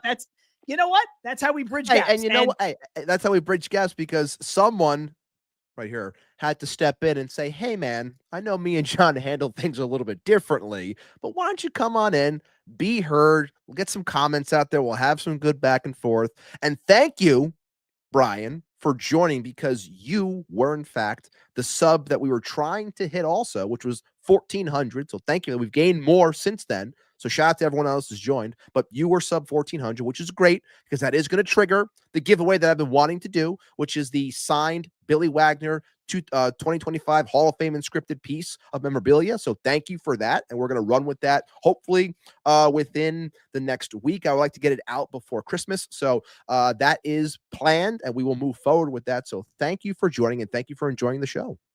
Yeah. And you know what? Look, honestly, there's a lot of, I know a lot of people don't like how I talk to other Mets fans. A lot of people don't like, it's fine. Whatever. It is what it is. I'm from Brooklyn.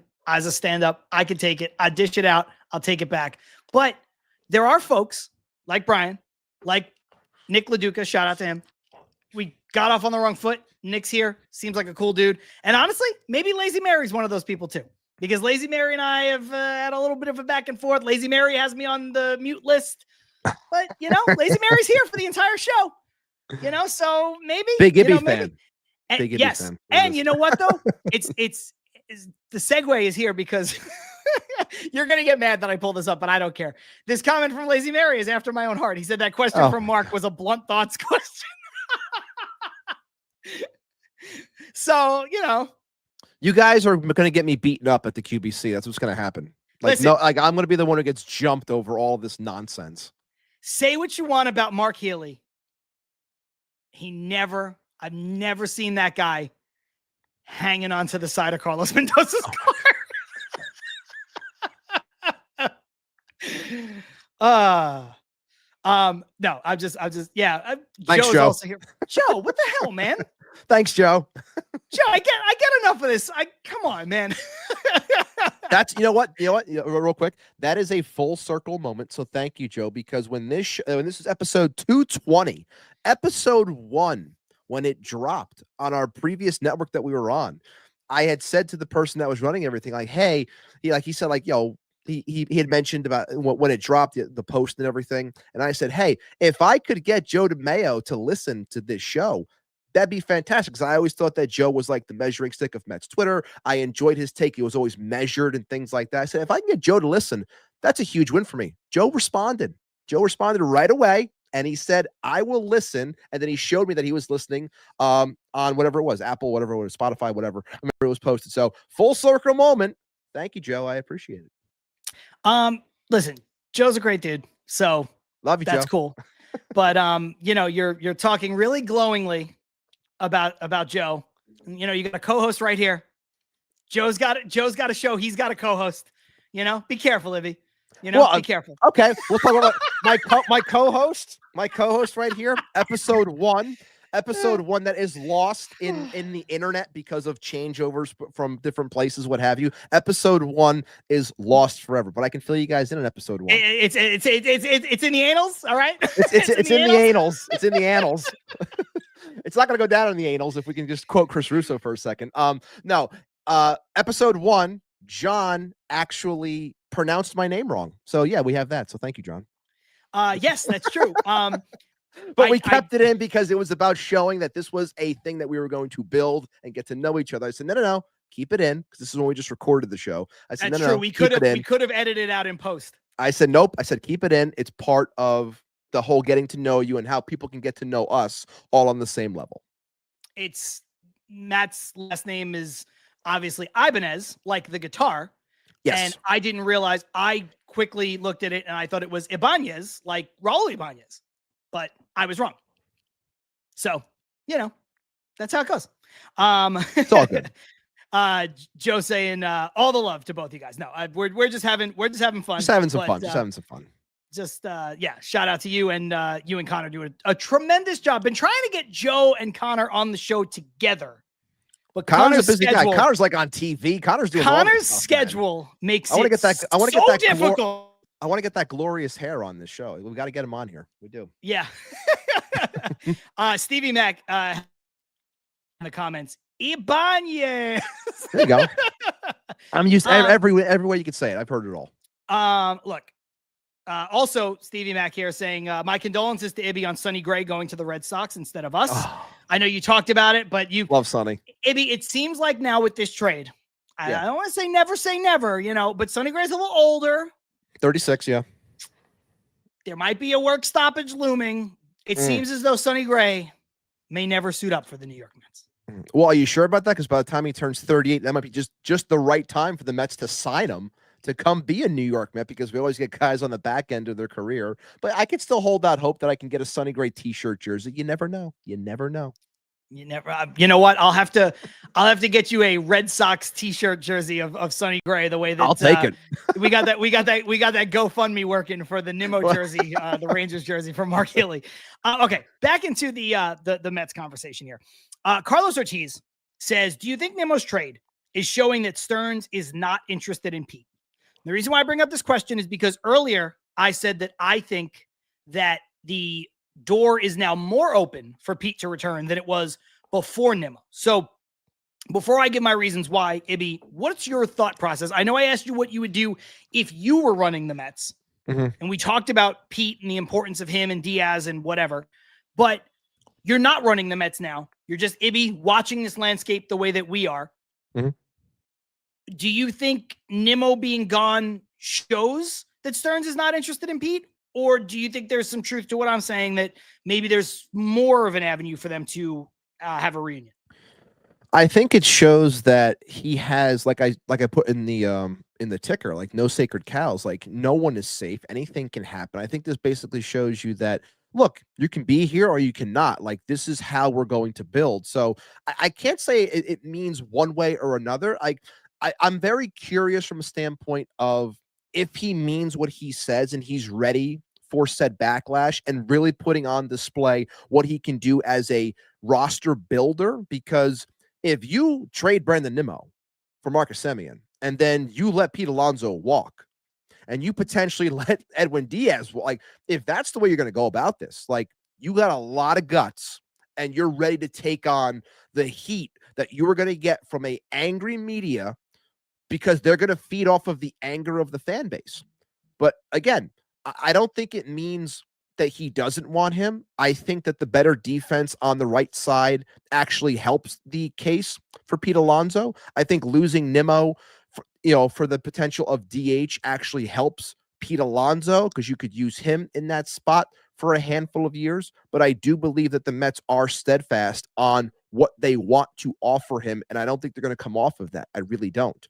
The interesting thing to watch, though, is if it is Mets Red Sox and the Mets are steadfast on 4 years, if the Red Sox go to 5, will the Mets budge in that sense? That's going to be the very interesting part. I'll say this. I've said that before. I think everybody in the world would rather have Pete Alonso at a 4-year commitment, no matter how much you want to keep him. It's just nice to have the flexibility. But if I'm one of those people that if I were running a team, an extra year is not going to shy me away from most players, right? It's when you start to get into 2 extra years, 3 extra years. That's when you're like, oh my God, this is becoming an overpay. If you're willing to go to 4 easily, you can stomach 5. That's my John is running things tidbit. The way I see this, I agree with you. I do think there's a part of this that's like, look, man, nobody is sacred. If I'm trading Nimmo, no one is off the table except for Lindor, Soto, and probably McLean. Those are the guys that Stearns is keeping, right? And you maybe the way he's talking about Carson Bench, you might want to include Carson Bench in that conversation. Although I don't think that if you could trade for Fernando Tatis Jr. and you needed to include Carson Bench, I think maybe they would. I think that's the one guy that you would, let him be the headliner in that deal. Also because he becomes a little bit more of a redundant player at that point. But I digress. I think there is something to be said about what Mike Laverty said before, which is if you have Nimmo at 38 as your DH, you have Nimmo at 38 on your team. How are you locking in another guy who is going to need to get more time at DH because you're going to need to be more athletic in other spots? How are you locking in another person? How are you tying yourself to another contract? Now, look, Soto's not a bad contract. It's a long contract. It's a monster contract. He's Juan Soto. Lindor has proven time and time again that despite the fact that his contract is very rich, he has lived up to, and in a lot of ways, he has exceeded that based on Fangraphs value and things like that. But those are huge money deals. And Lindor's not going to be able to play shortstop forever. We talked about him transitioning to second base, moving to third base, whatever the case is. Juan Soto even is not going to be in the outfield forever. Is his future at first base? Is his future at DH? Who knows? Thankfully, he's young enough where it's not a conversation for today. But with Nimmo, you really have to have this conversation of, can we have Pete and Nimmo on the same team as they're hitting 35, 36 years old? And can we run it back with this same group, which is so much of what we talked about in the first half? With Nimmo gone, I think you can start to look at this where you say, okay, Pete, you can come back. You could play first base depending on who we get, right? If it's Bellinger, maybe Pete plays first base 50% of the time. If they get somebody else, maybe it's more like 65, 75% of the time, something like that. But they're like, Pete, look, you're going to have to take some reps at DH starting immediately. You're going to have, I know you're not comfortable doing it. You don't like it as much. You're going to have to get.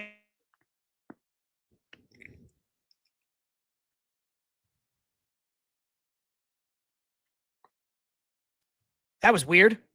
Our video dropped out. Are we still here? Oh, I'm here. I wasn't weird. sure. My video dropped out for like 10 seconds, 5 seconds. Oh. Anyway, I think the point is you have Pete.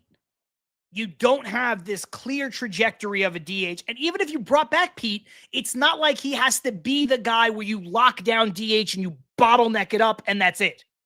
He could still play some first. And I think with Nimmo off the roster, you've opened up the avenue for that. The other thing that I'll bring up, and this is something I've been saying on this show since we started the show. I do think it's a little frustrating, and I've always said this, that Jeff McNeil, and to a slightly lesser extent because of how it went down and because of what he's meant to the team, Brandon Nimmo got taken care of with contracts before Pete Alonso did. I know people like Brandon Nimmo, and you should, but there is no question who's the better player, Pete Alonso or Brandon Nimmo. So I think if Stearns was here, McNeil doesn't get that extension. And I think that Brandon Nimmo doesn't sign that deal and he's playing for the Rockies or the San Francisco Giants or something. And Pete Alonso's probably signed. So now that Nimmo is out of here and Jeff McNeil is maybe on his way out, and if not, at least he's on a one-year deal, all of a sudden the path to the Mets and Pete Alonso being together forever is much cleaner. It's a long way to say, Carlos, I think it's the opposite of the question you're asking. To me. I think that's fair. This could just further be whether you're talking about Nimmo, whether you're talking about McNeil, the further cleansing, if you will, of signings when it comes to Billy Epler. I think it's part of it too. If what? It's the further cleansing of the team. Oh, yes. From Billy Epler signings. And listen, I think Billy Epler did a lot of good, and I think Billy Epler did some bad, right? Like, I think Billy Epler is a different kind of GM. I said on the show prior to the thing that got him kicked off the Mets, that nonsense about the Phantom IL, the Mets were prepared. David Stearns was prepared to have Billy Epler be his GM. Now, whether that would have endured for the entirety of, Stearns' time here, or if it would have been a short-term solution or whatever the case may be, I don't think Billy Epler was far from perfect. He made a lot of mistakes, but I also think that Billy Epler did some good things. Yeah, I mean, there's the Billy and Epler from Ethan, but look, I don't think he was all bad, but the extension for McNeil, the sweetheart deal for Nimmo, look, I don't want to kick Nimmo while he's gone and he's out the door, and I don't want to make it seem like I'm dumping on him, but Ibby, I said it last week, Nimmo was paid like a above average everyday center fielder, nearly an elite center fielder in terms of the salary. And then like basically immediately had to play left field and was not great in left field. That's a bad contract immediately. After the first year, that's a bad deal. Yeah, because when you're not being able to perform or provide, again, like we said, the yearly is fine, but when you have a corner outfielder, you're expecting, bigger numbers, if you will. Brandon's been fine these last handful of years and 25, 90 and so on and so forth. But like you're signed as a center fielder and you couldn't really do it moving forward because it was seen how, sprint speed goes down and being able to cover that amount of ground when they basically 1 year after decide to go after Harrison Bader as a better defender. And we all know that Harrison Bader is a much better defender than Brandon Nimmo. And then you slide him to left. And yes, Nimmo in left is a much better defender than Nimmo in center, especially as he aged. But we started to see that it was, going downhill. And even though he was fine in spots in 25, you could still tell, again, it was hard to watch him sometimes run, and it was hard to watch him throw sometimes too. Like he would try to put his body into all of it, and the ball still wasn't going anywhere. I know everyone wants to call him a noodle arm, but I'm not going to put him down in that sense. But there was a lot of questioning when it came to the way he was moving and the way he would throw the ball, which when you're an outfielder, that ing things down and having a solid arm. But, it's just all in all, it was the right thing to do. And, like I said, I wish him all the best. We have some time left. Let's finish out the show talking about, I think, the last piece of the fallout from this trade, which is the outfield spot. The Mets are now in a situation where on the 40-man roster, as far as outfielders go, there is Juan Soto, there is Tyrone Taylor, who the Mets agreed to an arbitration number with. There is Nick Morabito, who got added to the 40-man to be protected from the Rule 5 draft, but he's not going to play a factor in at least the start of this season, but probably not at all when you consider how much closer Jet Williams and Carson Bench are to the major leagues, despite not being on the 40-man yet. But you've got Juan Soto, Tyrone Taylor, Nick Morabito, and I think they have Jared Young listed as a outfielder on the 40-man roster. And I think that's it. So they're going to need some other players in the outfield now that they've traded Brandon Nimmo. Ibby, I know I've been the Cody Bellinger guy.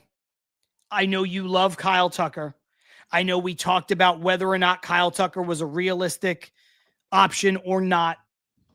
Now that Nimmo is gone, just in the outfield, where do you see them going? They can go Duran, maybe a trade route if they want to go that way, if Boston makes him available.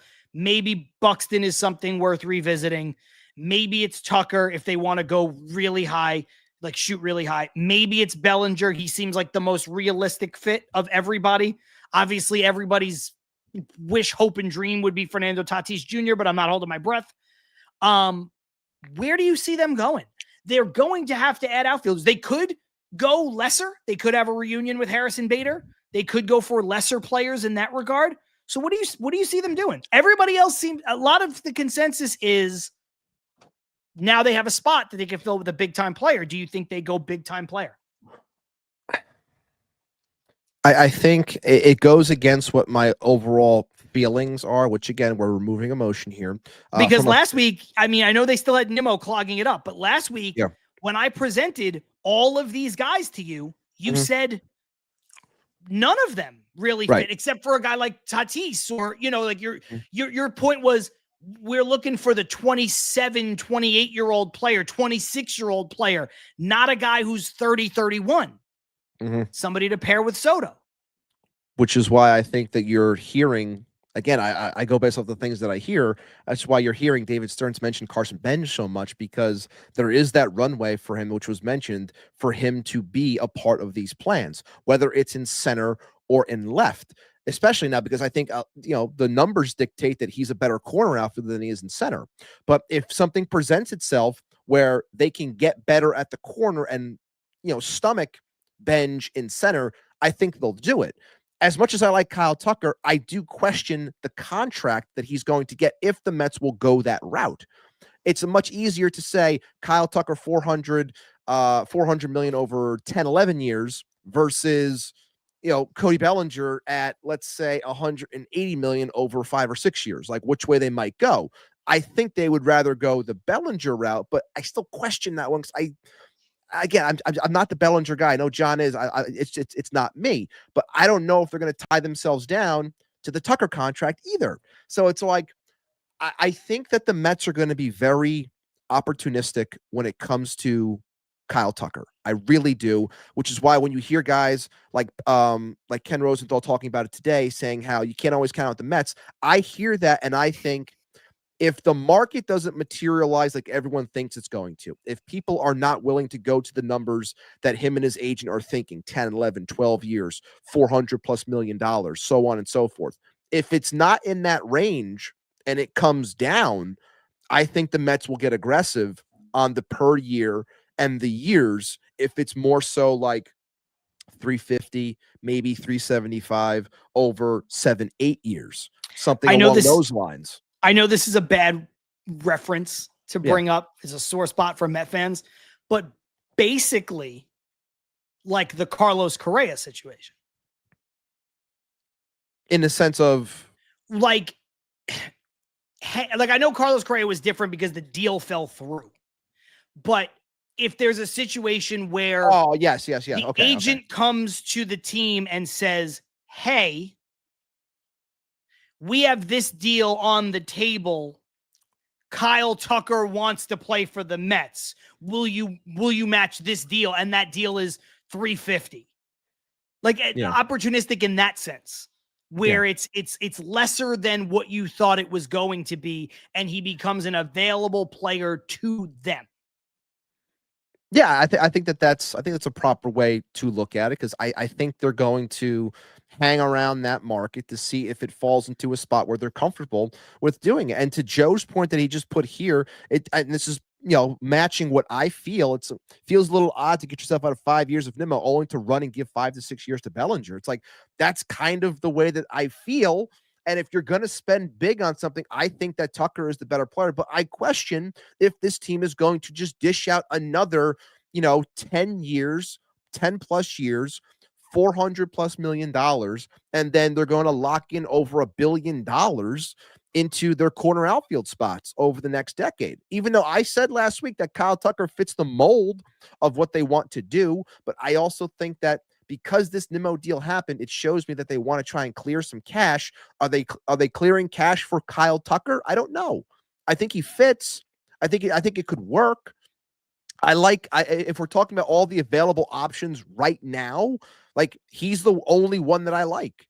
I like him more than Bellinger, and I would much rather this team go the spend money route as opposed to give up capital route for a Byron Buxton. I'll give up capital for Fernando Tatis, but that's not going to happen. We know that's not going to happen. Yeah. And so it's like, that's the guy. Okay, fine. I will, but I don't see that happening. So it's like, well, I don't either, but like Byron Buxton has played in 100 games, 3 out of the last 8 years. Like I can't trust it. Luis Robert, another one, like again, stopgap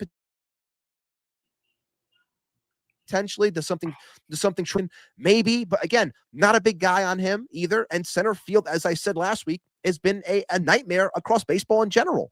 So it's like, can you better yourself at a corner and then put Benj in center and go in-house? I think that's the better option. I would rather have Tucker in comparison to the two, but are they going to spend that much money? I don't know. I'm not sure. But if you're asking me between those two players, who would I rather attack? I would much rather attack Tucker. A lot of these comments that just came in sort of sum up how I feel about this. Like Goomba says, I don't like anyone at over 8 years. Too much can happen and you're stuck. Even Soto I didn't like for 15 years, but that's different. He's Soto. Tucker isn't in that league. Tucker's close, to be fair, but he's not. Well, I shouldn't say close. Tucker's great. No one is Juan Soto when you start getting into the, Soto, Judge, Ohtani, top 3 hitters in the sport kind of thing. Tucker's not quite there. So I see your reticence about going to that length. The other part that I would add to this, Ibby, is that when you sign these deals, these 10-year plus deals, you have to make sure that everything is a fit. Like, that's why when people were disputing me online about, Steve Cohen's relevance and all this stuff, that's why, like, Cohen, the owner, has to get involved for 15 years for Juan Soto, for all this time for Francisco Lindor, because for lack of a better term, you're having a courtship. You have to decide how the pieces fit together. Is Kyle Tucker a guy you want to invest in for 10 years? Does Kyle Tucker want to sign to a place that he doesn't know for 10 years? There's a feeling out. It's a very long process. It's not like you have an internal free agent like Pete Alonso who knows what it's like to be here. And you know what it's like to have him here. So there is that part too. I agree with you. He's the best player. So get me the best player. I'm not going to complain. But there is this other thing, not just about injuries, not just about, what does that contract look like at year 10? It's just, do you want to commit that length when you already have Lindor and Soto for that length? I understand the hesitancy too Lazy Mary says both Belly and Tucker make me worry when it comes to health, but Fair. I think Bellinger fits this team really well. That would be my one thing to dispute. It's been what I've said every single time. I get what Joe DeMeo said. Like, I don't want to get out from the contract from Nimmo to turn around and give it to Bellinger for 5 or 6 years. But Bellinger's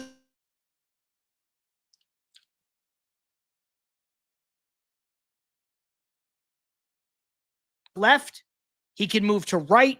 If you want to move Soto to left, he could play the bulk of first base. Like, if Jet Williams is ready and Carson Benj is ready, and now Marcus Semien's your second baseman, maybe Jet plays center and Benj plays left or right, Soto plays left, and maybe Bellinger's your first baseman. You can't really do that with Kyle Tucker.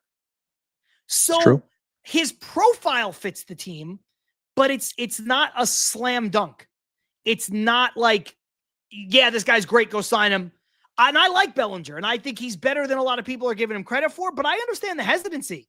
To go and turn around and give basically the same contract you just got out from Nimmo to a guy who's just a little bit younger, and you're going to be having the same conversation in 4 years. Which is basically you saying you plan on winning with this player under said contract in a short amount of time. Otherwise, It goes right back to the same exact thing you just had with Nimmo. That's why it's so questionable. It really is. But at the same time, you can't be like, my plan is Tyrone Taylor in center until Also Jet true. Williams is ready, and Carson Benj playing left field, and we're going with all the kids, because that didn't work last year either. Right. Because Beatty was up and down, Alvarez was up and down, Vientos was bad, Acuna was bad, Mauricio was a non-factor. You can't keep running out just kids either. So it's a tricky situation to be in. But we're going to find out, because it's only November 26th. Ibby, tomorrow is Thanksgiving. It is. We can exhale a little bit. Usually moves don't happen Thanksgiving weekend, but who knows? Who knows? Maybe they will. But we will be back next week on Wednesday. We will. To talk about the Mets. Maybe another move happens between now and then. I don't know. Maybe something happens. I don't know. But we've been here for 2 hours. We should go. We should exhale. Anything we didn't get to? Anything you want to say before we get out of here? The only thing I got to say is happy Thanksgiving, everyone. Thankful for everyone in the chat. Thankful for everyone that supports this show and has been rocking with us for as long as you have, whether it's the first day like Brian today or any day one in the middle, what have you. I'm thankful for each and every single one of you, for the health of this show, for the growth of this show. Thank you so much. Have a great day with friends and family. Yes. Eat, drink if you drink, be merry, be safe. Enjoy football if that's something you want to do. Thanksgiving can be complicated for holiday for some people with family and other things going on, but it should be in a lot of ways a very straightforward holiday where you just get to spend some time with some people you care about and eat some good food. And if you just boil it down to its simplest thing and you just enjoy yourself and enjoy yourself responsibly in certain situations, like I just mentioned, that's the most important thing. Have a good time. Eat, drink, and be merry, that kind of thing, and do it all responsibly, like I said. And it's, happy Thanksgiving, everybody. And we are here at this show thankful for all of you, like Ibby said. We could not do this show without you. We probably would not be doing it this long, would not be doing it this passionately, would not be doing it still if it were not for all of you. So we appreciate everybody. We'll see you next week, Wednesday, our regular time. I'm John. That's Ibby. This is Til Mets Do Us Part. Happy Thanksgiving. See you next week. Peace.